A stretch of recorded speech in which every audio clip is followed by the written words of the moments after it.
El hombre espiritual. Por Watchman Nee. Capítulo 4. El camino hacia la libertad. Es posible que el cristiano consagrado sea llevado engañosamente a la pasividad durante algunos años sin que se despierte de su situación peligrosa. El grado de inactividad va a aumentar en extensión hasta que sufra de modo indecible en su mente, emoción, cuerpo y ambiente. El presentar el verdadero significado de la consagración a estos creyentes es, pues, vitalmente importante. El conocimiento de la verdad es absolutamente necesario para ser liberado de la pasividad y sin él la libertad es imposible. Sabemos que un creyente cae en la pasividad por medio del engaño, pero este último, a su vez, puede ser causado por la falta de conocimiento. El conocimiento de la verdad. El primer paso hacia la libertad es conocer la verdad de todas las cosas, la verdad respecto a la cooperación con Dios, la operación de los espíritus malignos, la consagración y las manifestaciones sobrenaturales. El Hijo de Dios debe conocer la verdad, en cuanto a su fuente y naturaleza de las experiencias que pueda haber tenido si espera ser librado. Como su caída fue mediante 1. Engaño, 2. Pasividad, 3. Invasión y 4. Mayor engaño y pasividad, el camino para ser liberado va a ser, inicialmente, el descubrir el engaño. Una vez se ha disuelto el engaño inicial, la pasividad, la invasión y el engaño ulterior van a desintegrarse. La decepción abre la puerta a los malos espíritus para que penetren, y el resultado de estos dos es la invasión. El librarse de ellos requiere poner término a la pasividad, que a su vez requiere el poner a la vista el engaño, y esto se consigue solo por medio del conocimiento de la verdad. El conocimiento de la verdad es, pues, el primer paso hacia la libertad. Solamente la verdad puede hacer libres a las personas. Hemos llamado la atención a nuestros lectores varias veces sobre el peligro de las experiencias sobrenaturales. No estamos sugiriendo que cada una de estas manifestaciones haya de ser resistida de modo categórico, abandonada y opuesta. Esto estaría en discrepancia con la enseñanza bíblica, puesto que las Escrituras presentan numerosos actos sobrenaturales de Dios.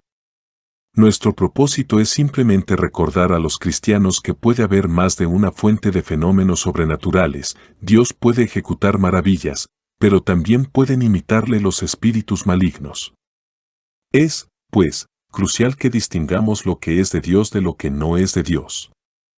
Si uno no ha muerto en su vida emocional, sino que sinceramente busca sucesos de los sentidos, va a ser engañado fácilmente. No instamos a la gente a resistir todas las manifestaciones sobrenaturales, pero sí les exhortamos a resistir toda ocurrencia sobrenatural que proceda de Satanás. Así que lo que hemos intentado señalar en esta parte del libro ha sido la diferencia básica entre la operación del Espíritu Santo y la del Espíritu Maligno, a fin de ayudar a los hijos de Dios a que puedan discernir entre las dos. Se puede afirmar que los cristianos de hoy día son particularmente vulnerables a engaños en cuestiones sobrenaturales. Tenemos esperanzas sinceras de que en su contacto con los fenómenos sobrenaturales van primero a emprender la tarea de discriminar para no ser engañados. No pueden perder de vista el hecho de que cuando la experiencia sobrenatural es debida al Espíritu Santo han de poder todavía hacer uso a voluntad de su propia mente. No se requiere para ello que sean total o parcialmente pasivos para tener una experiencia semejante. Y después, también, han de ejercer aún su conciencia libremente para distinguir lo bueno de lo malo, sin la menor inhibición. Pero si la experiencia se origina en el espíritu maligno, entonces las víctimas deben hallarse en estado pasivo, la mente como un papel en blanco y todas sus acciones han de ser ejecutadas bajo compulsión. Esta es la diferencia esencial.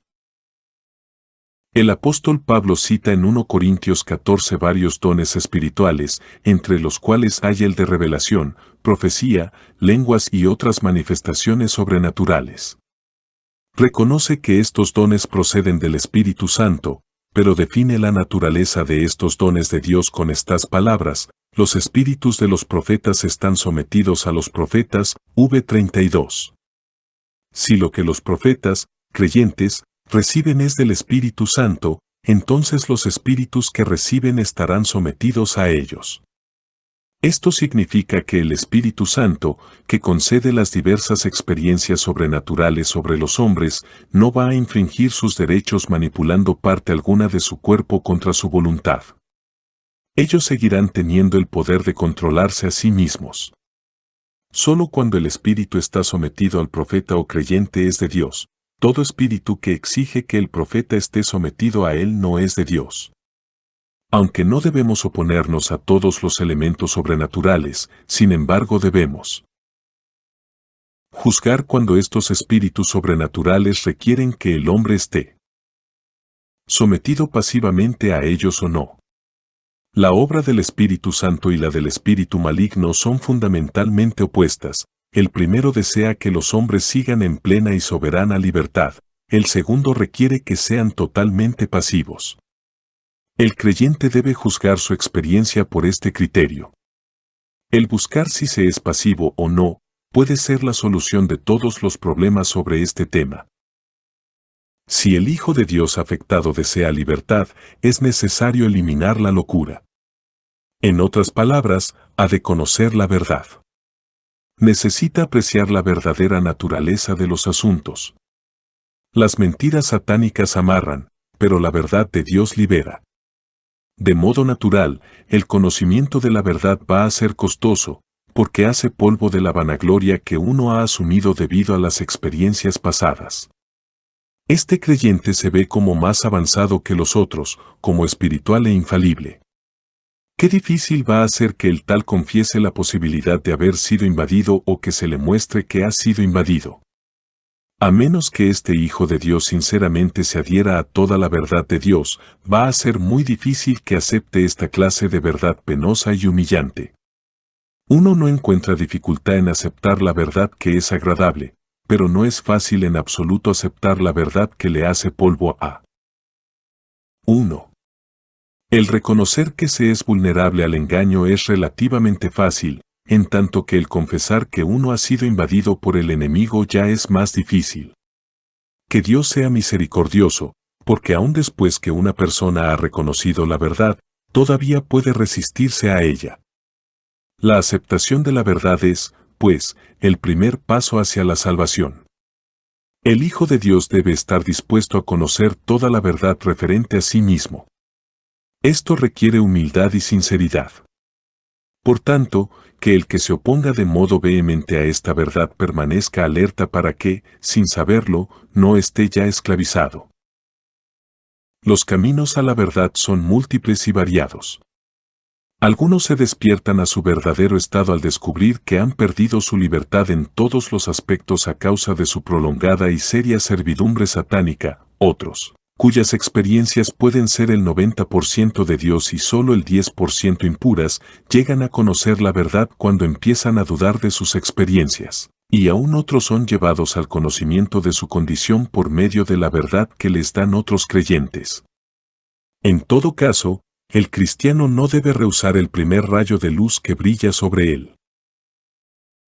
El dudar es el preludio de la verdad. Pero esto no significa dudar del Espíritu Santo o de Dios o de su palabra, sino dudar de la propia experiencia de uno.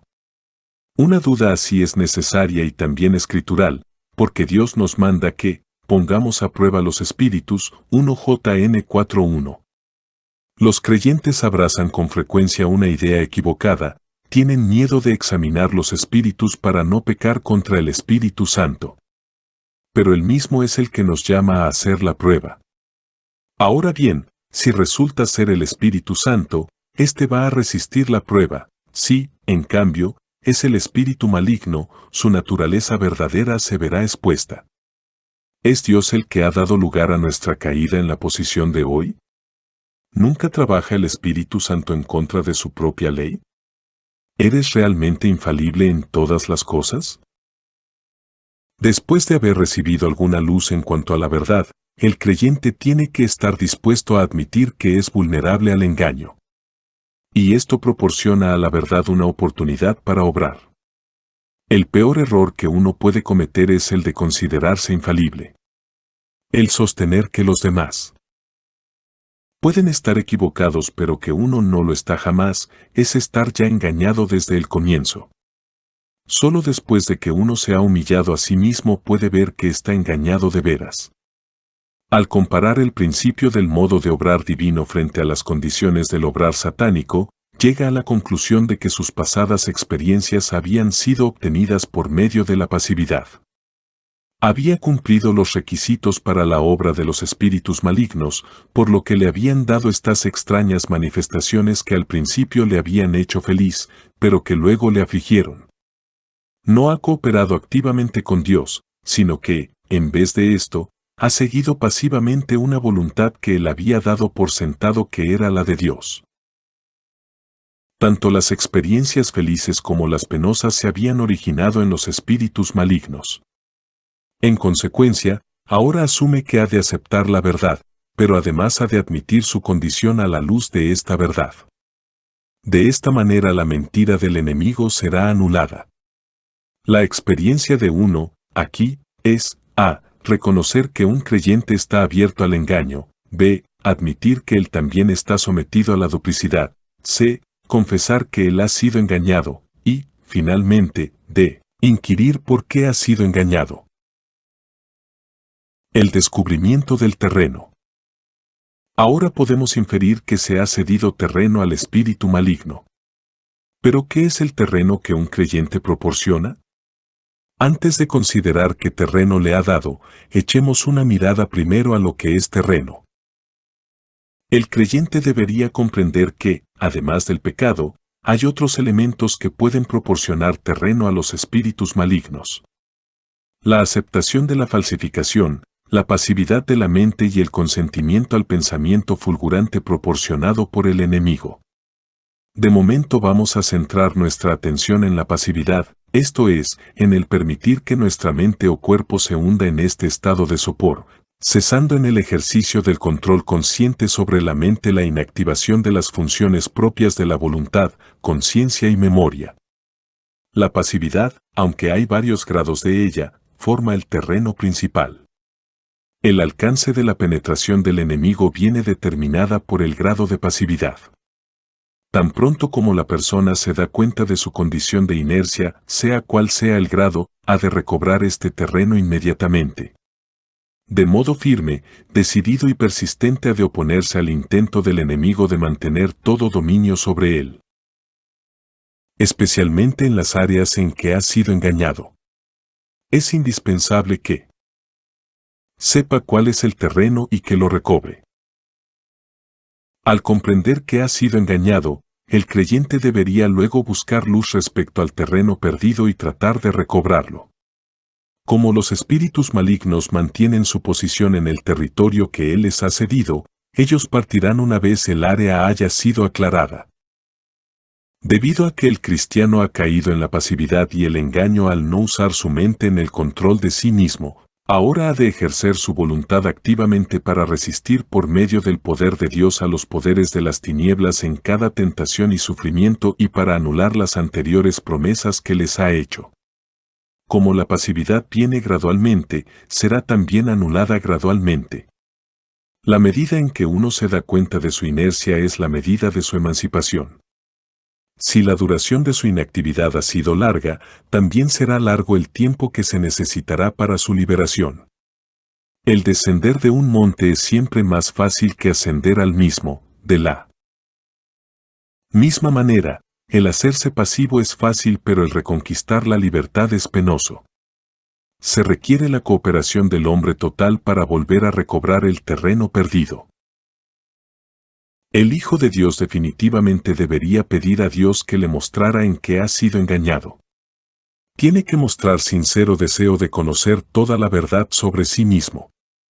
Hablando en general, todo lo que el creyente teme escuchar pertenece probablemente al terreno cedido al enemigo. Lo que tiene miedo de tratar es lo mismo que debería eliminar, porque 9 de cada 10 veces el enemigo ha establecido sus reales allí mismo. Qué necesario es que el cristiano suplique a Dios que le dé luz sobre sus síntomas y sus causas para que pueda recobrar el terreno perdido. La iluminación es una necesidad. Sin ella el creyente tiende a interpretar lo sobrenatural como natural, lo espiritual, de los espíritus malignos, como algo físico. Y así provee terreno para el enemigo. La recuperación del terreno. Un principio común subraya la manera en que todo terreno es cedido a los espíritus malignos, es por medio de la pasividad, la inactividad de la mente. Si el terreno perdido ha de recobrarse, es imperativo que sea reactivada la voluntad. El cristiano, a partir de ahora, tiene que aprender esto: a obedecer la voluntad de Dios, b, a resistir la voluntad del diablo, y c, a ejercitar su propia voluntad en colaboración con la voluntad de los otros santos. La responsabilidad de la recuperación del terreno perdido recae principalmente sobre la voluntad. Es la voluntad la que pasó a ser pasiva, por lo que es la voluntad la que ha de disipar la pasividad. La primera medida que ha de emprender la voluntad es decidir, esto es, ponerse en una dirección definida.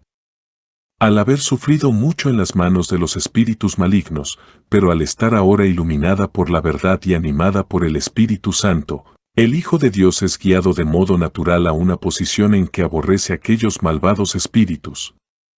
En consecuencia, hace una resolución en contra de todas sus obras. Se decide a recobrar su voluntad, ser su propio amo y expulsar al enemigo. El Espíritu de Dios obra de tal manera en el que su furia contra los espíritus malignos progresa en su ímpetu. Cuanto más sufre, más los aborrece; cuanto más considera su situación, más furioso se pone. Decide conseguir una emancipación completa de los poderes de las tinieblas. Una resolución así es el primer paso hacia la recuperación del terreno perdido. Si esta resolución es real, va a seguir adelante para conseguir su objetivo, no importa lo enconada que sea la lucha que va a presentarle el enemigo. Todo el hombre apoya su resolución para oponerse al adversario de ahora en adelante. El cristiano debe hacer que su voluntad decida, esto es, escoja el futuro que desea. En los días de batalla espiritual esta elección puede ser muy efectiva. Debería declarar una y otra vez: quiero la libertad, deseo la libertad, rehúso ser pasivo, quiero usar mis propios talentos, insisto en conocer las estratagemas de los espíritus malignos, quiero derrotarlos, voy a cortar toda relación con los poderes de las tinieblas, me opongo a todas sus mentiras y excusas. Una declaración así de la voluntad es altamente beneficiosa en la campaña. Expresa su elección, no simplemente su resolución sobre estas cuestiones particulares. Los poderes de las tinieblas no prestan atención alguna a una resolución, pero si él decide con su voluntad oponerse a ellos mediante el poder de Dios, ellos ciertamente van a huir. Todo esto se relaciona con el principio de la libertad de la voluntad del hombre. Tal como al principio el creyente permitió que los espíritus malignos entraran, ahora decide lo opuesto: eliminar todo apoyo de que disponga el enemigo. Durante este periodo de conflicto, la voluntad del cristiano debe ocuparse activamente en las diversas operaciones. Además de resolver y escoger, el cristiano debe resistir. Es decir, su voluntad ha de ejercer su fuerza para contender con los espíritus malignos. También debe cerrar la puerta, rehusarle la entrada al enemigo. Al resistir, prohíbe a los espíritus malignos que sigan operando; al rehusar, anula el permiso anterior que les había concedido.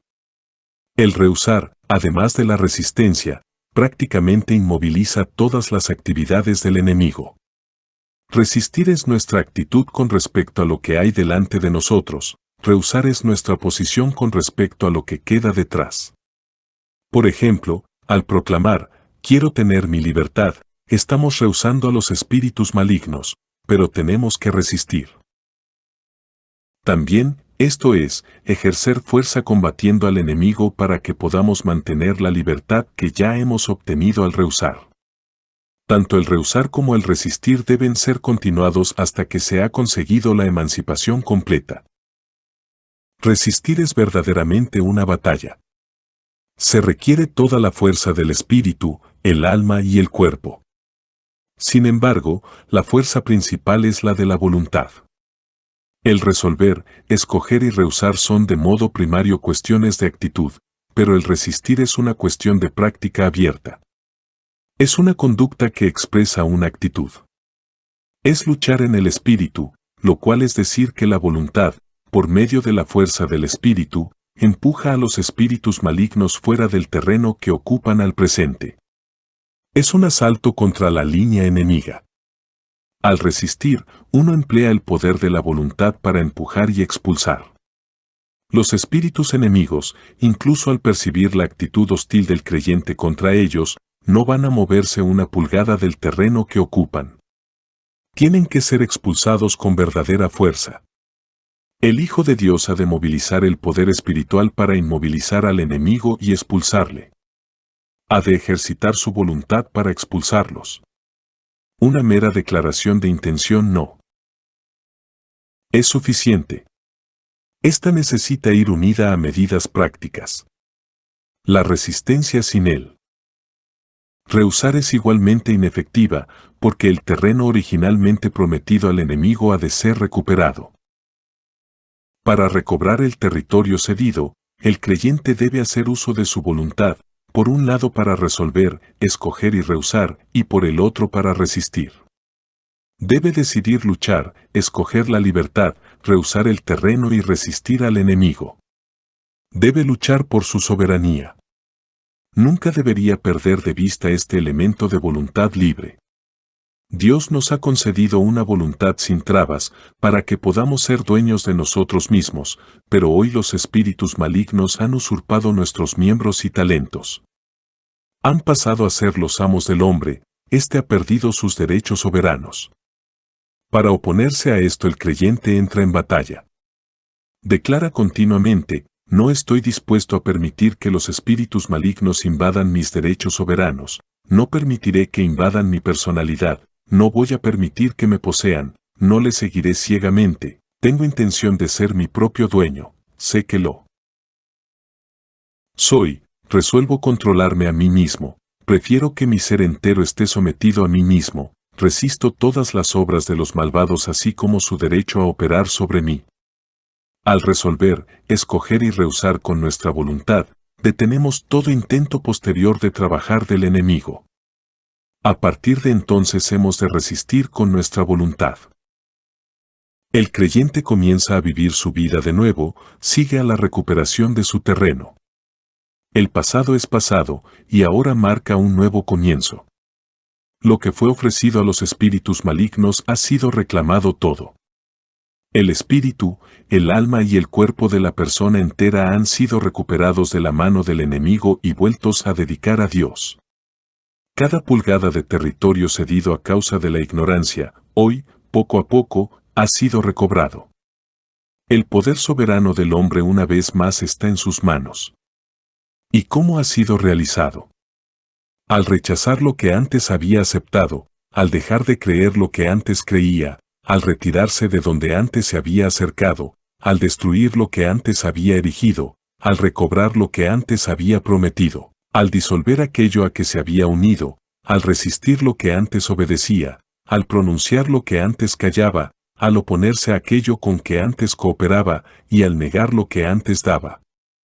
Toda consideración, consejo y permiso pasados han de ser anulados, incluso las oraciones y respuestas anteriores han de ser denegadas. Sin la menor duda, cada uno de estos tratos va directamente en contra de los espíritus malignos. Antes se había formado una asociación íntima con estos espíritus a causa de haber sido confundidos con el Espíritu Santo, al presente, con el nuevo conocimiento añadido, todo lo que se había cedido por medio de la ignorancia ha sido recobrado. Tal como cada pedazo de terreno, uno tras otro, había sido cedido, lo mismo ahora, todo tiene que ser reclamado de modo específico. El mayor obstáculo a la libertad completa es la falta de voluntad del creyente a recobrar todo el terreno cuidadosamente, punto por punto, uno tras otro. El creyente tiende a ejercitar su voluntad en una forma general, vaga, para recobrar todo el terreno. Esta oposición general indica meramente lo correcto de la actitud del creyente. Para volver a ser libre debe restaurar cada punto de modo específico. Esto parece muy penoso y difícil. Pero si el creyente quiere ser librado de veras y ora a Dios pidiendo luz, el Espíritu Santo le va a revelar gradualmente el pasado. Al resistir punto por punto, al final será disuelto el pasado. Al insistir en avanzar pacientemente, experimentará liberación en un área tras otra. Está en camino de su libertad. El resistir de una manera general muestra que nos oponemos realmente a los malos espíritus, pero solo el resistir en una forma específica puede forzarlos a abandonar el territorio que han ocupado. Paso a paso la voluntad del creyente ha descendido hasta hacerse totalmente pasiva. Ahora tiene que invertir el proceso y paso a paso ascender a la libertad. Tiene que reseguir todos los estadios por los cuales ha descendido, solo que esta vez en dirección hacia arriba. Previamente había sido engañado a la pasividad por grados, ahora debe ser reactivado de la misma manera. Toda su anterior pasividad ha de ser restaurada paso a paso. Cada movimiento hacia arriba significa terreno ganado. Lo que se perdió últimamente a los espíritus malignos generalmente es el primer terreno recuperado, tal como al ascender escaleras los peldaños que subimos primero son los últimos que bajamos. El Hijo de Dios debe reclamar todas las posiciones hasta que llega a la libertad que antes había gozado. Debería saber desde dónde ha caído, puesto que este es el lugar que ha de ser restaurado. Debería entender lo que antes era normal para él, lo activa que era su voluntad y cuál era la claridad de su mente al principio, así como cuál es su condición corriente ahora. Al comparar estos dos estados será capaz de discernir hasta dónde ha descendido en su pasividad. Si cuál sea su estado normal, este es el que ha de ponerse delante como el estándar mínimo u objetivo en su ascenso. No debe considerarse satisfecho hasta que su voluntad haya sido restaurada a su estado original, esto es, hasta que controle activamente cada parte de su ser. Nunca debería considerarse libre antes que su normalidad haya sido restaurada. De ahí que el Hijo de Dios haya de recuperar completamente cada una de las funciones de su ser que habían caído en la pasividad, tanto si se trata de la función de pensar, recordar, imaginar, discernir el bien del mal, resolver, escoger, rehusar, resistir, amar o lo que sea. Todo lo que se ha cedido debe ser puesto bajo control y restaurado a su soberanía personal. Debería ejercer su voluntad para oponerse a la inercia, así como también para usar todas estas funciones del hombre. Cuando cayó en la pasividad, los espíritus malignos se apoderaron de sus órganos pasivos y los usaron en su lugar. El intento de reclamar las áreas perdidas y recobrar el uso personal de sus órganos puede ser en extremo difícil para el creyente. Esto es debido a los hechos de que, a, su propia voluntad es necesariamente débil todavía y, por ello, impotente para dirigir cada porción de su ser, y b, los espíritus malignos luchan en contra suya con toda su fuerza. Si, por ejemplo, ha sido pasivo en la cuestión de la decisión, ahora va a anular el terreno cedido y prohibir a los espíritus malignos que sigan operando. Está decidido a usar su voluntad sin ninguna clase de interferencia. Pero haya, a, que no puede decidir, y b, que los espíritus malignos no le dejan decidir y obrar. Cuando el creyente les rehúsa permiso para controlarle, ellos no le permiten a su cautivo que obre sin su permiso. Aquí mismo el creyente ha de escoger, ¿va a permanecer pasivo para siempre? ¿Va a permitir que los espíritus malignos obren para siempre en su lugar? Naturalmente, no va a permitirles que le manipulen más tiempo. Aunque de modo temporal no sea capaz de decidir nada, sin embargo no les va a permitir a los espíritus malignos que controlen su poder de decisión. La batalla por la libertad está rugiendo. Esta es una lucha de la voluntad, porque es por medio de su pasividad que todas las partes del hombre han caído en las manos de los espíritus malignos. A partir de ahora la voluntad debe estar a la altura de a. Oponerse al régimen de los espíritus malignos, b. recobrar todo el terreno perdido, y c. obrar activamente con Dios para el uso de cada una de las partes de su persona. Todo depende de la voluntad. Los espíritus malignos se retirarán si la voluntad del creyente les resiste y les impide que sigan ocupando sus órganos durante más tiempo. Asamblea en Santo Domingo Este. Escrito por el hermano Watchman Nee en el año 1951. Para más información comuníquese con este número de WhatsApp. 1-829-747-1995.